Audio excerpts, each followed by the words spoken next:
মেহেন্দিগঞ্জ উপজেলার ১০ নং আলিমাবাদ ইউনিয়নের কাজিরহাট এলাকায় দীর্ঘদিন ধরে মানুষের চলাচলের একমাত্র ভরসা ছিল একটি কাঠের সাঁকো।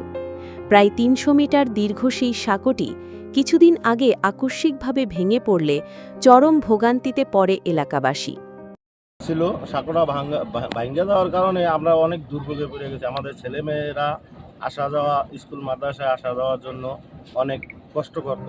অচলাবস্থার মাঝেই একজন খেয়া নৌকা চালু করেন, যেখানে প্রতিজনকে দিতে হতো ১০ টাকা ভাড়া। প্রতিদিন শত শত শিক্ষার্থী ও সাধারণ মানুষ বাধ্য হয়ে এই ভাড়া দিয়ে যাতায়াত করতেন।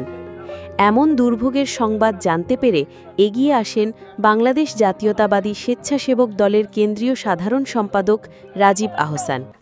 এবং এই জায়গা দিয়ে বহুত লোক কষ্ট করতে আছে। এই সাঁকোটা আগে হইতে বাজাই পর্যন্ত এই রাজীব হোসেন ভাই এখন এই কাঠের সাঁকোটা ব্যবস্থা করিয়া দিছে। আর এই খাওয়াটা সে ডেলি ১,০০০ টাকা করিয়া আমার পরিশ্রম দিয়ে। এই সাঁকোটি আমার মনে হয় মেহেন্দিগঞ্জের সবচেয়ে বড় সাঁকো।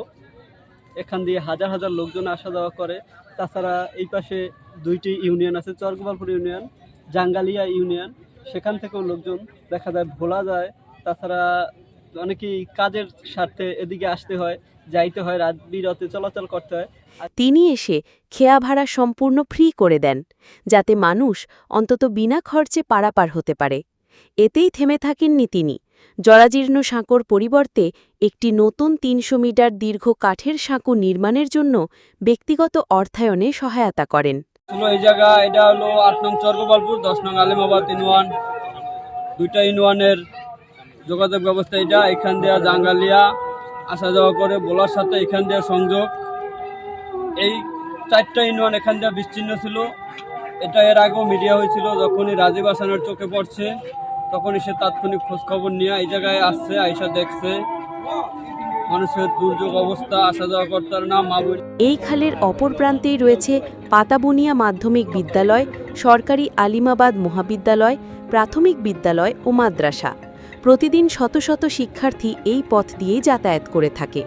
নতুন সাঁকো নির্মাণের ফলে তাদের কষ্ট লাঘব হবে, আর এলাকাবাসীও স্বস্তির নিঃশ্বাস ফেলতে পারবেন।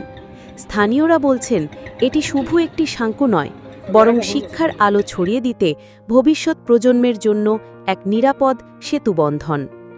মৌসুমী আক্তার সাথী, মেহেন্দিগঞ্জ প্রতিদিন।